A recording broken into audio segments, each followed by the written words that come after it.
Success is not achievable alone. We all have a story of a person who took a risk, someone who imagined a life greater than what we could, someone who stood in the gap. This show shares those someones, those unsung heroes who pushed us when we could have settled for what is. I'm Darren Slack, and this is Stood in the Gap, the show that focuses on the who, not the how, behind a leader's success.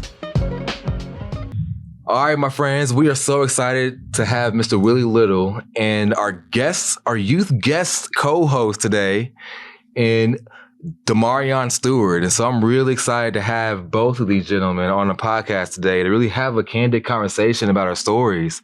And then Willie, this show is all about the people that have stood in the gap for us. Yeah. And so I will have some questions for you, but my buddy DeMarion here has some questions as well. So welcome, Willie. Thanks, y'all, for having me. I'm happy to be here, DeMarion. Super nice to meet you, man. Super nice to meet you too. Good. And so, Willie, we start every podcast off the same way. And so it's a quick icebreaker called This or That. And so I'm going to ask you some quick rapid fire questions, and I want you to answer as fast as you can. Okay. All right, I'm ready. Are you ready? Ready. All right, Willie. Locked or unlocked? Locked. Lose your sight or lose your hearing? Sight. Love or money? Love. Ooh. Money or intelligence? Money. Permission or forgiveness? Permission. Permission, okay. Arctic or desert? Desert. Beach or forest? Forest. City streets or country streets? City streets. Comedy or romance? Comedy. All right. Dancing or singing? Singing. Singing. All right. Yeah. Thanks, Willie. Yeah. That's good. I got caught up on that money when I was like, man, that's a really good question. Do I want intelligence or money? And I'm like, I could be a dumb, smart person. Rich. I could be a rich, dumb person. That'd be perfect. And you'll have love. And I'll have love. You have love. And everything's locked up. That'd be perfect. That'd be perfect. That's really good. Pick intelligence, honestly. You pick intelligence? I don't blame you. That's a good choice, too. And why is that, DeMarion? Well, because you can get money, but you can also get intelligence and then end up with a whole bunch of money like, what's his name? Bill Gates. Elon Musk. Yes. Elon Musk. Mm-hmm. Okay. All right. That's smart. I love Elon Musk is the richest man in the world, right? Which makes your intelligence, your intelligence question makes a lot of sense because you can build both of them. That's awesome. That's very smart. See? Yep. I know. Should have went with it. Well, he has the intelligence already. Yeah, so he's ready. It's all good. All right. So let's get into the meat of our conversation today. And so we want to get to know you, Willie. Not so much about what you do or what you do in the day-to-day, but who is Willie Little? And so I'll let DeMarion ask the first question of the day. And so, DeMarion, what question do you have prepared for Mr. Willie today? I have the question here, if you're okay. Yeah, I'm ready. What do you want to be when you grow up? I want to be happy when I grow up. Well, you're already grown up. Yeah, I'm grown up now, and I think the most important thing to me is happiness and finding things that make me happy and doing the things that make me happy. Well, that was an incredible answer, but I messed up severely. No, you're good. You're doing perfect. What did you want to be when you What grew did I up? want to be when I grew up? You didn't mess that. That's still that was a great question. That was a great cover. I'm still growing up too, Marion. So I don't know about you, Willie, but I'm still growing. Hey, so. I'm still there. When I was younger, what I wanted to be. I wanted to be a basketball player like a lot of black kids growing up in Chicago. I love Chicago. Yeah, I love Chicago. That's where I grew up. I was born and raised there.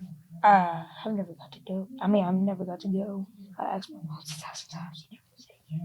She never said anything. You never been and do you want to go? Yeah, I want to go to Chicago. What do you know about Chicago? All I know is that they have the best food in the whole entire world. You ain't lying, boy. Look, let me tell you, from Italian beef to the pizza to the, I don't eat seafood, but I heard the seafood is delicious. Like and it's just a very diverse place. You know what diverse means? I ain't read the dictionary. That's all right. I'm gonna get Break it down to them. So diverse means that there are many people from different backgrounds. So there are people, some of my friends are Mexican, Cuban, Puerto Rican, they're white, they're black. And so like the different foods I got to eat growing up at different houses they were a lot similar in some cases, but they were very different in their own unique ways. So I was always showing up to somebody's house that didn't want me there, but always eating their food. So it was great. That sounds great. That's good. Yeah. So Willie, me and DeMarion talked earlier. So just the two of us, and we both have this issue of self-criticism. And so my question for you is, so for people like me and DeMarion and other youth or even young adults and people our age that struggle with this negative self-talk, like how do you deal with self-criticism? I think I personally deal with self-criticism by writing down all the things I've accomplished. Because I think one of the hardest things to do is to look at the moment that you're in right now and feel like you've done absolutely nothing, or you feel really, really low. And so like I like writing down things that I've done in the past, like the last year, like the things that I've been able to accomplish. And that helps me with understanding that there is value, that I've created value in other people's lives. And that helps me with any low self-esteem that I feel. That is really good. Really good. What do you feel about that, DeMarion? Yeah. I feel like that is a great way to deal with self-criticism. I didn't deal with self-criticism until then. I mean, because you helped me. I mean, you showed your self-criticism. You showed that sometimes you would say something, and you would say something about yourself that you knew wasn't true, but you still felt it inside and felt like it was true. Yeah. And you shut it down immediately because you knew that it wasn't true, and you knew that it just was a no. And so after learning that from when I first joined, I just learned to learned to control it, to shut it down like you did, because you inspired me to deal with it, or you inspired me to show that it was nothing that I should be worried about. Yeah, it's a lie we tell ourselves, right? Like if we're like, I used to have body image issues because I was like, oh, I'm an athlete, I shouldn't have any fat on my body. Or I used to say to myself, look in the mirror and say, I hate myself, right? And it was a lie. I was lying to myself, and that made me act in different ways towards other people. And so it's a lie we tell ourselves when we have that negative self-talk, and we need to overcome that, right? And the way to do that is to surround ourselves with positive people that are gonna bring us out of that. I'm 35 and I still deal with it. And I have to remind myself like that I'm on a journey and I still have a long road to go. And even, how old are you, DeMarion? I'm only 10. So you got a long road to go. You got a longer road than us. And so just kind of looking at the things you've been able to accomplish. I just saw somebody receive an award for football a couple of months ago for like things that they've been able to accomplish. Your mom showed me a video of that, and just seeing the things that you've been able to do, like you almost forget that you started off at one beginning place and you weren't very good, then you end up getting better at something. It's really cool. You play football? I play football and I've been playing for a year. I'm trying to start back, but school is just jamming me. I mean, I would get home every day and I would be like, Mom, I want to go. And she'd be like, well, I'm sorry, son, but you ain't got enough time. We gotta go this. We gotta go here. We gotta go here. We gotta go here. And then I will always have these 1 to 2 hours to play my video games. Yeah. I would always come in the house. I would always be like, Mom, I'm just gonna put my backpack up, get my homework. I'm doing it. I'm putting it back in my backpack. I'm closing it. Putting my backpack where it needs to go, and I'm getting straight on my game. She's like, okay, go ahead. That's great. What other questions you got for me? Another one. As a child, who's your biggest mentor? My dad was my biggest mentor. My dad was a college basketball coach, and he was sick pretty much my young life. I used to have to fill up his oxygen tank. He had an oxygen tank. He had a dialysis machine hooked up to his heart. My mom would have to make medicine for him every single night. Me and my sister would have to like clothe him at times, and even have to like, you know, if he couldn't make it to the bathroom, he would have to pee in what we call a urinal, which is like a little plastic cup. And I used to have to pour out my dad's pee. And he was in his 50s. He wasn't old at all by any standard. But he got sick, and we would take care of him, and he still coached to the day that he passed away. So he passed away when I was 15. And the reason why he was my mentor was because he really focused on not just me and my sister and his wife. He focused on the community that everybody he touched. Because a lot of the young men growing up in Chicago don't make it out, unfortunately. And so his premise and his one of his slogans was, let's do something good in the hood. And so we would find kids that needed to find education, or maybe had an opportunity to go to college, and try to give them that opportunity. And so he was my mentor. Wow, that is a good dad. It's like, Yeah, he was a great dad. I feel like I would get up every day and look at a picture on the wall and I'll just look at my dad just like he's there, like he never was gone, and say, thank you for guiding me in this beautiful and this very long journey. And thank you for showing me how to help others or connect with others. And just one way, just by helping them. Yeah. Well, not one way, but helping them with a lot of things.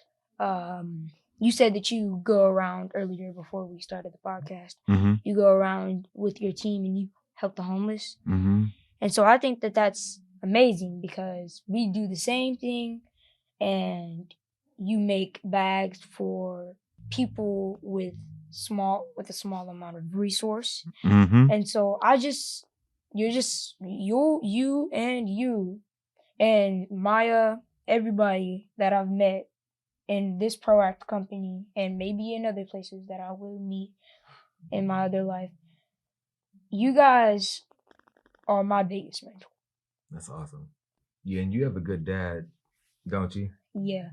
Yeah. And so what's your favorite thing about your dad? If he was sitting right next to Mr. Willie, what would you say to him? I would say, first of all, Dad, please don't embarrass me on the podcast. Your dad? You think your dad would embarrass you? I mean, I don't know, because he would. I think that's all right though. Like, I feel like that is a God-given. I have a 13-year-old son, and I feel like my whole day should be 100% about embarrassing this child. That's exactly right. In a loving way. So, what ways does he embarrass you? Well, he'll always, like I said earlier when I was on the podcast with Darren, he would always sit me down in the car. We would listen to these old gospel songs that he would always sing. Oh, that's great. He's like, son, please sing this right. I don't want you to do the wrong note, but so are you a singer? Oh yeah, I'm a gospel singer. That's love awesome. it, and I was gonna be a pastor, and I really am gonna be a pastor. Yeah. But focusing on this, I don't know. I might have to choose. I don't want to feel like I might have to choose, but being a pastor, I can take down that lead or take down that journey and do it for a long time. Yeah. And I feel like that's what I'm going to connect with. Yeah. ProAct. So I'm gonna be a pastor, and I'm like you, give people an opportunity to pick up their lives, show people that no matter what happened back there, you bring that back, you restart it midlife, and you go on better than you ever have done before. Right. And yeah, that's good that you want to follow on that path, because I know your dad is a gospel singer, and so he's very proud of you. Right. And so if there's one thing that you could say to your dad to show him that you love him, because he shows you all the time, like, what would you say? One thing. One thing I would say that you don't say often too. What would you say? I would say that you are the most powerful. You work the most hard. You teach me the things that I've never been taught in my life.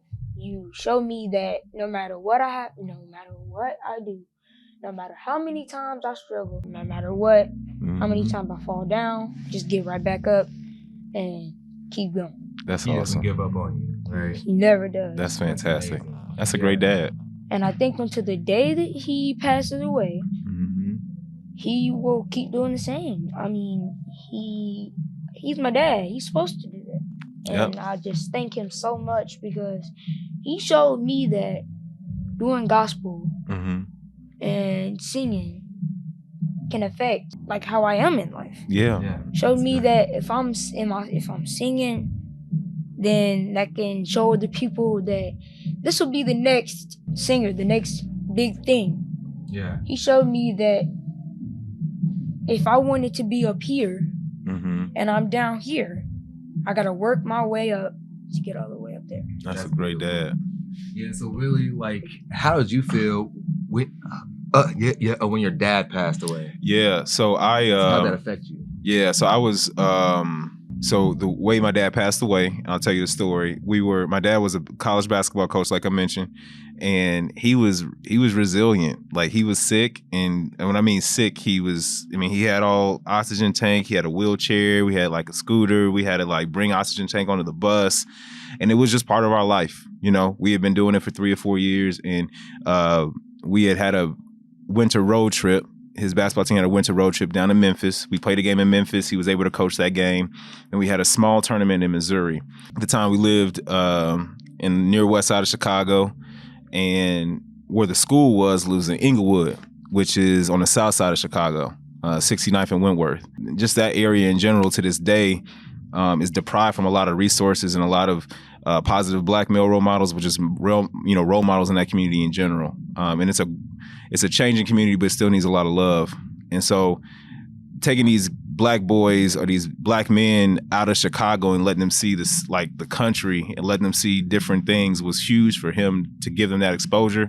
But when he passed away, we were in Missouri, and we had played the last game. We had lost the game, and I still did to this day. Like I was a super fan of his basketball teams, and so like, I remember all the players. I remember the jersey numbers. I remember maybe even some of their stats. And we had lost by 3 points in that game. I was so mad that we had lost. He didn't show up that night because if he would have been there, we would have won. I'm so confident. So we went back to the hotel. I'm actually the person that had to call the ambulance in order to come get him because he was having a heart attack. My mother took him to the hospital. Me and my sister are literally 364 days apart. So me and her are super, super close and love my sister to death. And we both had gone through this, and we both assumed that he was going to come back from the hospital and everything's going to be okay. And so my dad died in a rural town in the middle of nowhere in Missouri. And the very next day we got on a bus and we traveled 7 hours from Missouri back to Chicago. And the first thing I can remember was pretty much crying the entire trip back. And when I woke up, there were news anchors. There were TV reporters because my dad, I mean, even before I was born, he was a Hall of Fame basketball coach. He had already won. He was 34 and already won a state championship. He was inducted into the Hall of Fame by the time I was like 10 or 11. So in his 40s, he was getting inducted into the Hall of Fame. By the time he was 53, when he passed away, he'd already had gyms and all types of stuff named after him. And so like this was impactful to me because I'm like, who were you? Like, I just knew you as my father and helping these, but he was a completely different person before he had me. And so like to see the impact that he made the last part of his life, but also the impact he made before I was even part of the picture was incredible for me.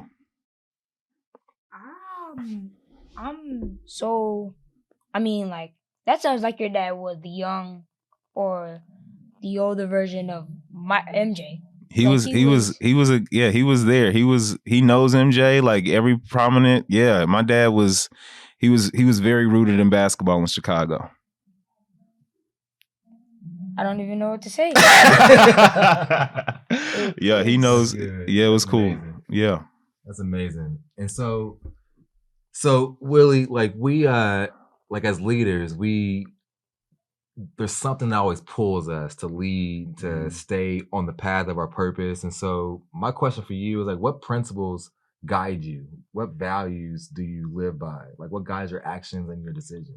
I think the biggest thing for me is what's my mission and what's my focus. And my focus has always been helping others, regardless of kind of where that has to fall in. If it's either connecting people to an occupation or a job, or connecting with somebody else that can get them an occupation or a job, or if it is connecting somebody to resources, if it's like, hey, let me tell you about this nonprofit that we work with, or hey, let me tell you about this program that just started, or hey, let me connect you with this person because I really believe this person can like either help you in your next journey or whatever level you're wanting to either move up.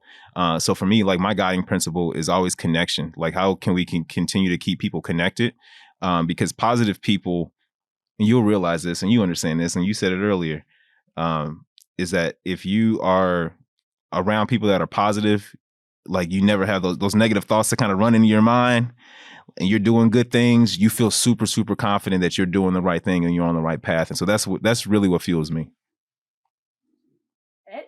That sounds perfect, because what the point I was trying to get to that period of time was that no matter what happened back then, and no matter what your mental health issues are, Mm-hmm.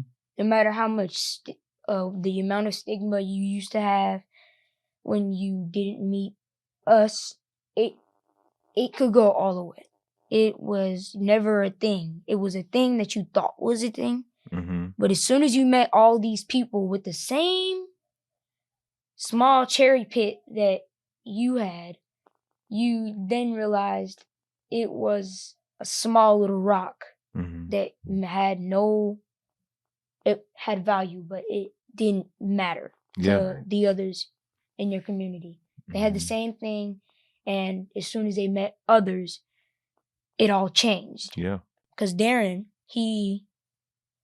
remember earlier he said he was telling himself all these wrong or other things that weren't right. Mm-hmm. And as soon as he met everybody, it all changed. Yep. He said he never cared about it as soon as he met his community. I feel like if you're with someone that you love, someone that you have a strong connection with, Mm-hmm. you won't have that same type of feeling that you used to have when you didn't have that big old connection. When you're around positive people. Yep. Exactly right. Yep. So DeMarion, we have time for 3 more questions. And so let's do one of your questions first. All right. So go for it. Do you wish the adults in your life, like parents, educators, school districts, would have done anything differently to support you? So you mean when I was a kid, you think like what? Yeah, that's a really great question. So like my mother, took care of us and my father pretty much her entire adult life. And I felt like she did all that she could. And both my parents were teachers. So they were both Chicago public school teachers. So I'm Chicago to the day I die. Like I'm integrated in the city. And so like being a part of that and seeing like their struggle with education and understanding like you don't argue with the teacher. Like that was not, you respect the teacher because you don't realize that you are one kid in a sea of 100 kids that they see in an everyday. And so like you got to kind of understand that it is not personal. It is just part of their day. They're human just like you.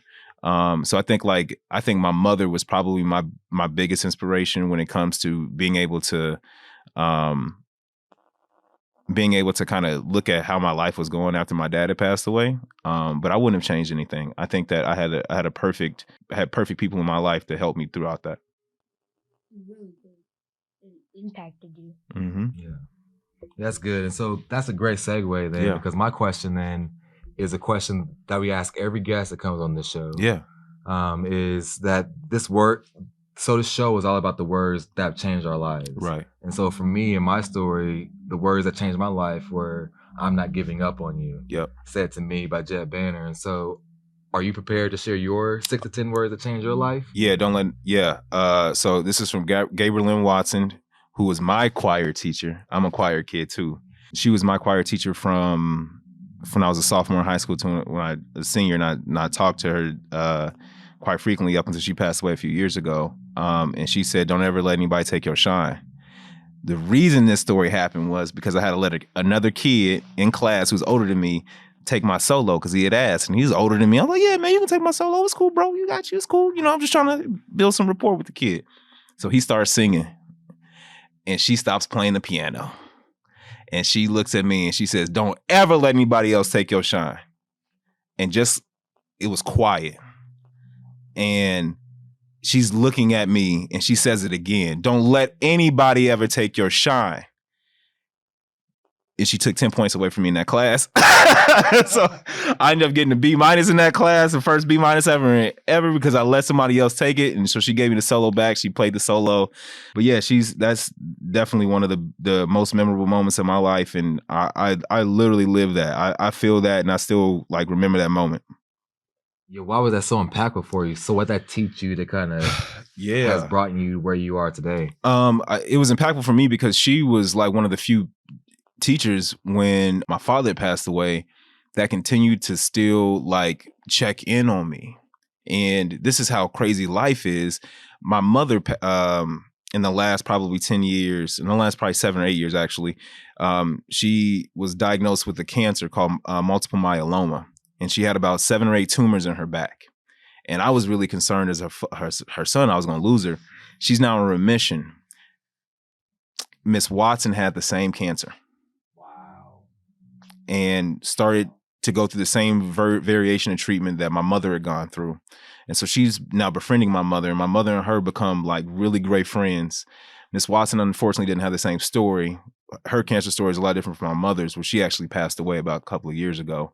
And so that impacted not just my life, because this woman has profoundly had an impact on me as a child, as a young man growing up, but also as an adult, like to have the compassion and camaraderie that my mother and this woman now have was huge. And you realize that like the people in your life right now are going to have a profound impact on your life later. I agree with you when you said that the people in your life right now are going to have an impact, a very deep impact on you now. Later, you mean? We have a deep impact later? Oh, later, yeah. Right, later. yeah. Mm-hmm.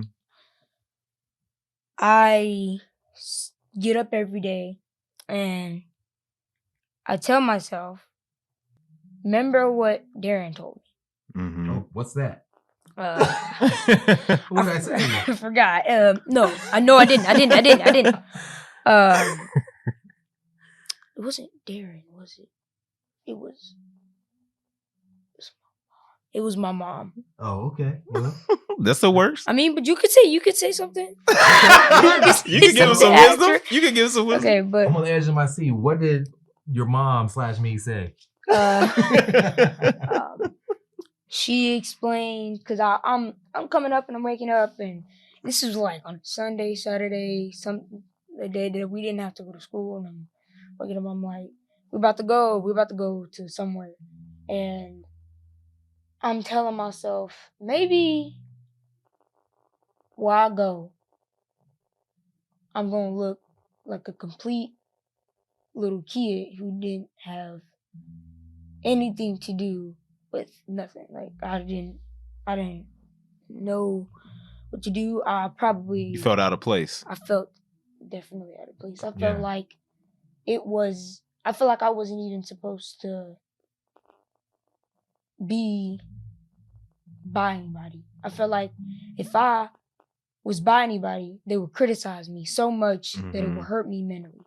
Right. That is exactly what you didn't want. That's the exact opposite of what happened. Mm-hmm. Yeah, what did your mom say? So I'm waking up and I go in the living room and I'm like, Mom, and I'm asking her these questions, and she's like, and I'm asking her these questions, and I don't know if it's okay for me to say this, but I'm like, Mom, do you think I look good? Because I'm like, and I follow up with another question. Let me rephrase that. And I say, I'll say, do you think that I'm attractive? Mm-hmm. And she's like, she looks at me for like a hot second. She's like, She's looking at me crazy. Mm-hmm. He's like, boy, you look perfect. Oh wow. And That's from awesome. that day on, I told myself, every day, I look perfect. That's a great I love story. Yeah, thanks for sharing, DeMarion. And so we have one more question. So that last question in your sheet, DeMarion, is what we want to leave with. And so we want to respect Mr. Willie's time here, but I'll give the last question to you. What advice would you give to a kid like me? What advice would you give to a kid like me? That's a great question.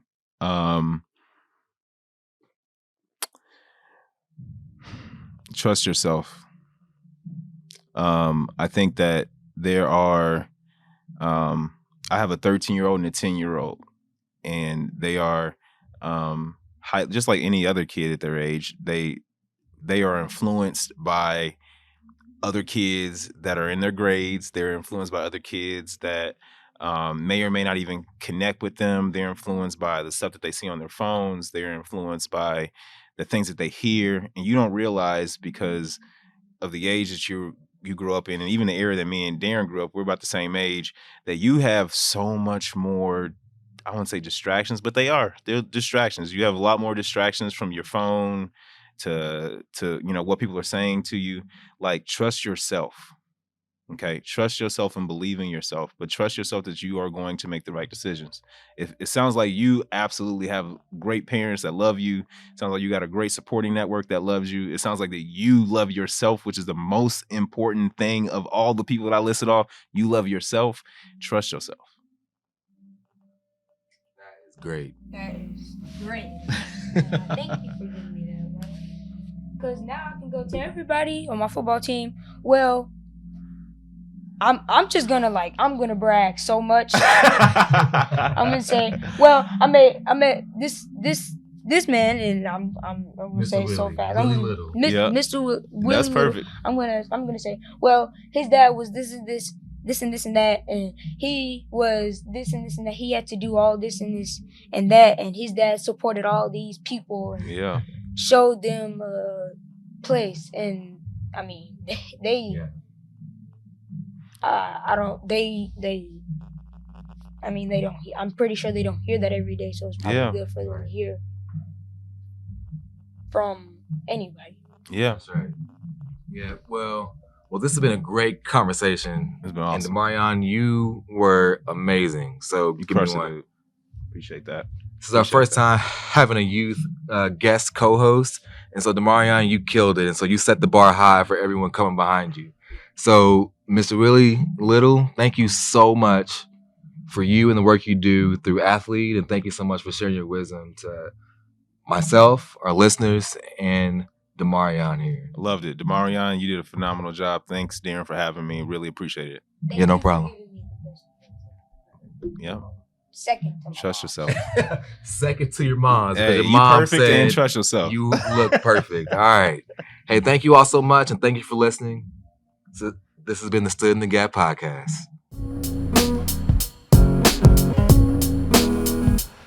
ProAct is an organization that primarily serves vulnerable youth in Indianapolis. And we have been incredibly fortunate to incorporate youth voice in the design of our programs that have touched over 20,000 boys and girls since 2010. Our podcast, Stood in the Gap, showcases the stories of business and community leaders in Indianapolis and beyond. But as this show is evolving, we want to highlight our youth and their voice in an intentional and impactful way. So now, our youth are joining me on our podcast to come share their stories and questions for the leaders on our show. Enjoy our conversation.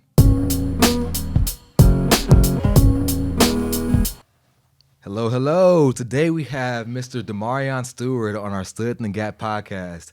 And this is our first time that we're doing a podcast with youth. And so we thought it would be prudent this year to really start incorporating youth voice into our podcast, because everything we do is because of our youth. It's for our youth. It's with our youth.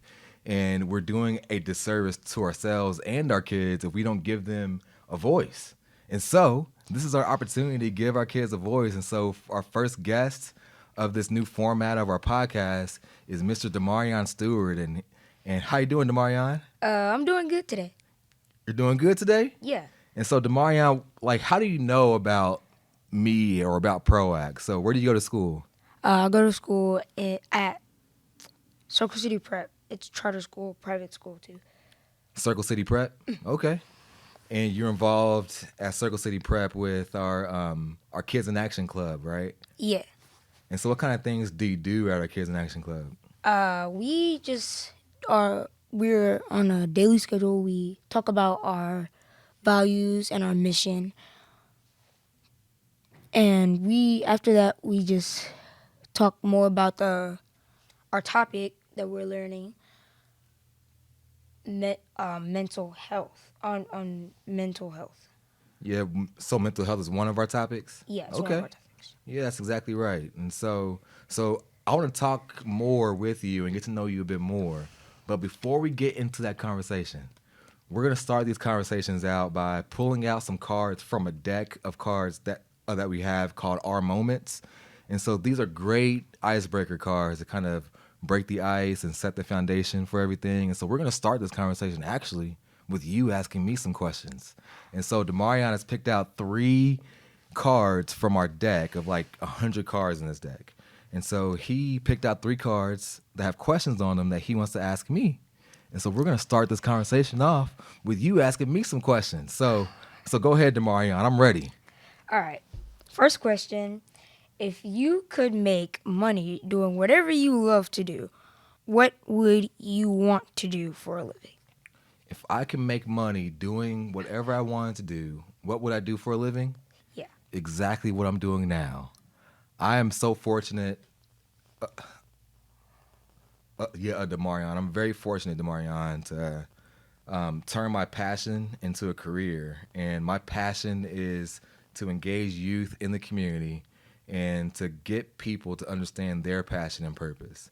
And hopefully, if they can realize that, like I have, then they can turn their passion into a career as well. And so I'm doing exactly what I want to do.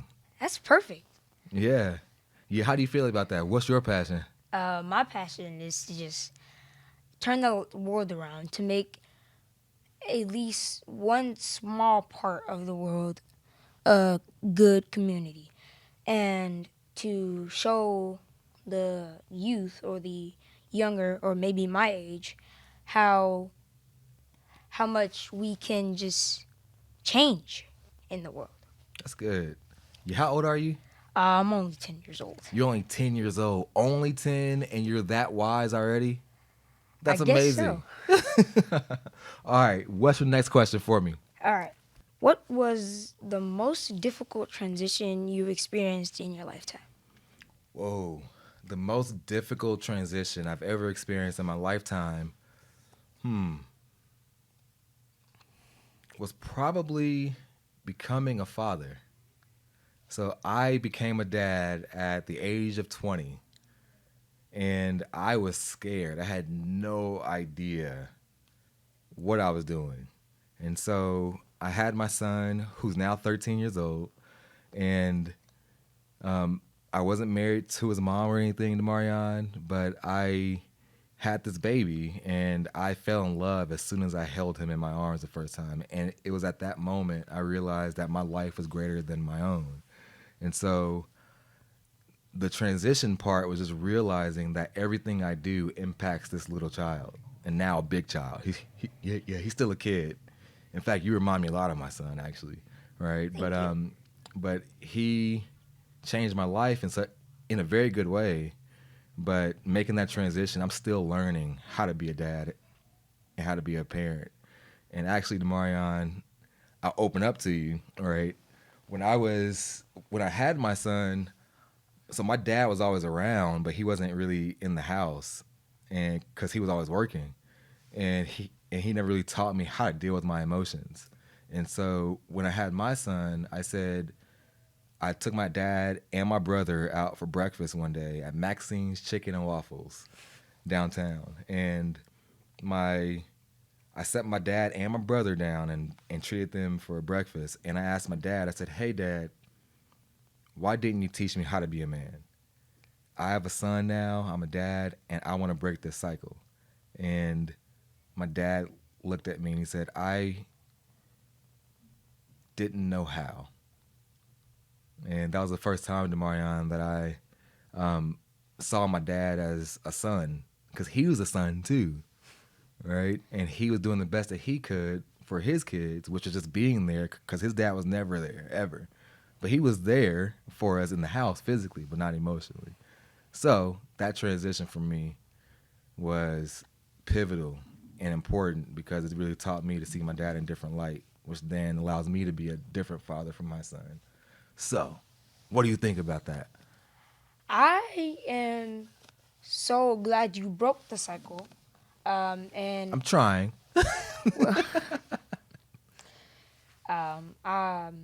like you said, you're trying, and that's a good thing because your son realized, or I'm guessing, or maybe a big assumption, realized what this what this dad had done for him, what this dad had did and experienced, but still totally was like the best dad. Because if I put myself in your son's situation, I would be surprised that you're my dad. But I hope my son realizes that. I don't know. We'll see. Yeah, what's your dad like? my dad, he's a hard worker. He tries every day to come to make me feel perfect, to inspire me, to work me hard enough to get where he knows I can be. That's amazing. And we do gospel. He every day in the car, nonstop, we're listening to songs that he used to do all the time. He's talking about how he wants me to be the next him, or how he wants me to be a pastor, how he wants me to guide others. That's good. So I'm just so proud that my dad wants to help me Yeah. go down this path or go on this journey. That is amazing, DeMarion. I really appreciate you for sharing that. Thank you. Yeah, and so let's switch gears here a little bit, and let me ask you some questions. All right, is that cool? Yeah. All right. So I have 5 questions I want to ask you, so our listeners can get to know you a bit more, and so I can get to know you a bit more, right? Because the word on the street is that you're very much like me, and so I want to figure out why. So our team at ProAct says that, hey, this kid is like a little Darren. Why is that? All right. So I want to get to the nitty gritty of who DeMarion Stewart is. All right. So DeMarion, my first question for you is, what do you want from life? What I want from life is to have a good relationship with someone, and a stable relationship that'll turn me down, or give me a better path, or like a path that's going forward, never backward, or never anywhere but forward. Like And a relationship with like a person? Okay, gotcha. or anybody. I mean, I never know. It might be a dog. It might be a friend. It might be a person. Or it might just be like anything. I mean, So you want happiness? happiness. That's Okay, exactly what I'm saying. that's good. And so that's a great answer, because my next question is, what is happiness to you? Like, what does that mean? Happiness to me is a feeling that I get when I hear something good, or if something just came shot right at me. and then it'll just happiness after something, like, or maybe if I were to wake up and see that everybody in the house is like playing and it's like summer and we're all just being a big old family and being interactive. You're able to be yourself. Yes, that is happiness to me. Being I don't want to answer. I want to answer this question without a lot of words, but It's okay. being Speak. It's all right. being some things make me happy. Being a role model, Yeah. being around the good people in my life, and also being a nice person makes me happy. That's good. I love it. Yeah. Yeah. Thanks for sharing all that, DeMarion. So tell me, and so my next question is something that we've talked about before too, right? Because we are very similar. Okay. And so what is something that people misunderstand about you, DeMarion? I've answered this question before. I can answer this question again. Something that people mistake about me or misunderstand about me is that I'm a good person. People could look at me and understand that I'm a good person.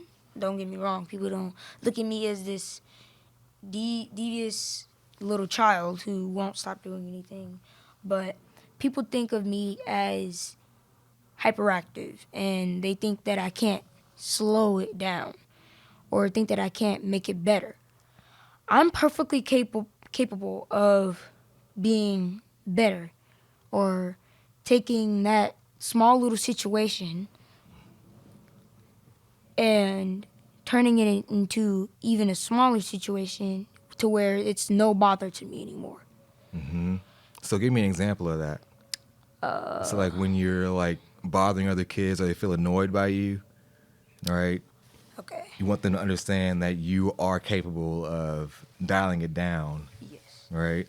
So I'm very, very, very similar because I have ADD and so does my son. My son has ADHD. And so I completely understand, right? And I think it's important for us to know that we need to be comfortable being comfortable in our own skin.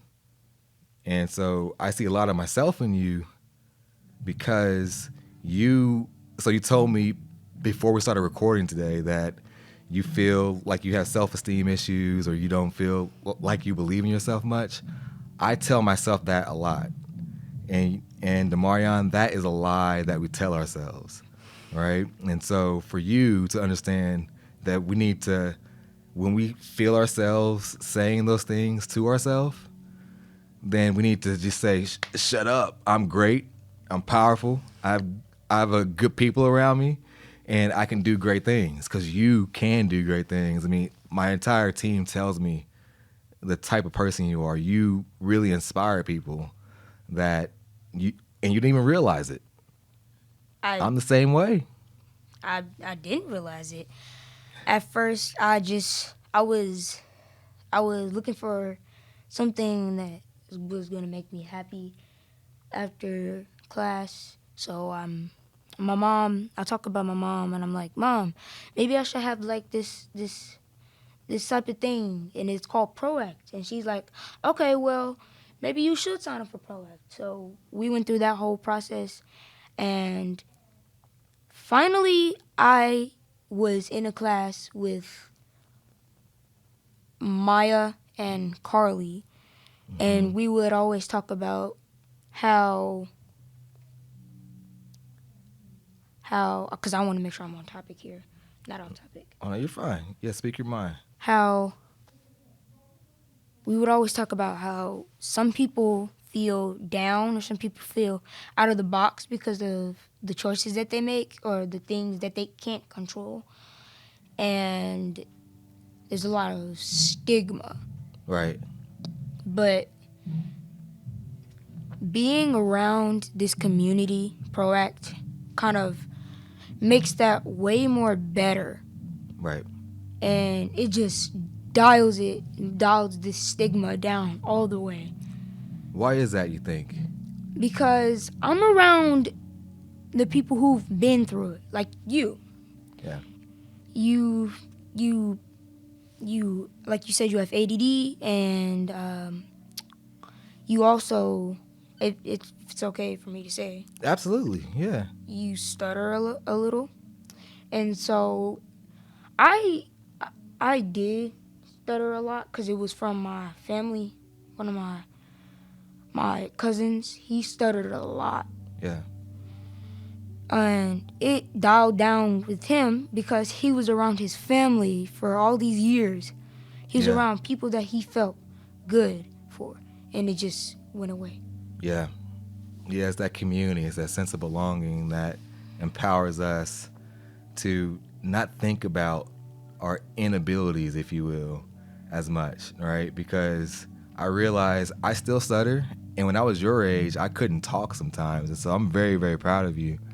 And so I don't care as much because other people are empowered because I'm able to speak. I'm able to use my voice for good, right? It's my superpower, I say. And my ADD is my superpower. And so I'm with you. And so to kind of go on then, so what's your favorite part about ProAct since you brought it up? My favorite part is when we go on these service projects. We're actually gonna go to another one coming up here soon. I think it's on the 24th. Yeah, soon. Right, 24th. Yeah, that's good. It's a company that that has dogs. So and then they're because ours is ProAct. Theirs is Pause and Think, which I think is very unique because they have dogs and they come to pause and think about pause and think about everything, about their emotions, about So and it's all about, so pause and think is kind of like this pun because it's all about mental health, like using pets as therapy. And so we talked about mental health too at ProAct too. That's why we're going to pause and think with you all and exposing you all to that. And so what's mental health to you? And so what have you learned through that process, and how does that relate to you and your own story? Mental health relates to me because I never had a problem because, I didn't know about this, and it was like so subtle. I didn't know about it. About mental health? Or about what? About my problems. But then when I learned about mental health, it came to me. These things are here, and mental health, just learning about other people's mental health showed me that I could stand up or give a voice and stand in the gap for others, or for stand in this big, small gap, and just try to be this big, I want to say something, but it's kind of shrink, be this big role model. Yeah. And you can give a voice to others that may not have a voice. And it sounds like you recognize that you have mental health because you learned about it and became aware of it through ProAct, and now you're able to not only recognize it in yourself and do something about it, then you can help others at the same time, right? So that's good. That's good awareness, DeMarion, because me and you both have mental health challenges, and so do so many people. And so it's good that you're able to speak to that a little bit. And so, and if you all hear music in the background or some noises, we're in a church and recording in a church, and they have choir practice this evening. And so we're going to run with it because this is such a great conversation, DeMarion, and I just appreciate you for opening up and being open and willing to share your story. And so my last question for you tonight is, so how would you encourage other youth your age to stand in the gap for others? I would encourage others to, like, what I would do. I would go up to someone and get to know them and make them feel like I do when I'm with you, Darren, when I'm with Maya, when I'm with Carly, when I'm with all these people that know how my mental health problems affect me. I would open up to people or let them open up to me and just let them feel this okay, like this feeling. It's okay, this feeling like it's okay to be by him because he has the same problems as me or the same mental situations as me, and he has no problem with mine. And I just feel like I want to make people feel more open. That's or beautiful. Make people feel like mental situations or mental health has nothing to do with your personality. Your personality can change others. Right. And that's what I want to do. I want to change others. No matter what your mental health situation is. No matter if it's stuttering, if it's ADD, if it's ADHD, if it's depression, if it's other things, if it's ODD, it doesn't matter what it is. It doesn't matter what you went through with this. You should always feel open to others. And I want to make people feel that connection with our group, Proact. That is beautiful, DeMarion. Beautiful, absolutely beautiful. You're saying, what you're saying essentially is exemplifying our values and our mission. And is that if we are vulnerable and transparent, that brings other people out into this space where we can connect and be one with each other because we now have common ground. And the more that we share that, the more that we can draw people out into that space to grow. And in that, by us being open and transparent like you are, right, it leads to transformation and growth. So DeMarion, I appreciate you. I thank you so much. Thank you for your time, for being here. And I look forward to seeing you shine, brother. All right? Thank you so much. You're welcome. I'm glad to be on here. I'm glad to show people what they can do with these problems. Yeah. Yeah, thank you. Well, you have the gifts and the talents and the skill and the people around you to make sure that you're successful. And when you're successful, you can make other people successful or help other people be successful. All right? Yeah. Thanks, DeMarion. You're welcome. Now, let me ask you, who stood in the gap for you? What are the words that changed your life? If you can answer that question, then I want you on the show. Send me a message at darren@proactindy.org. That's Darren, DERRIN, @proactindy.org.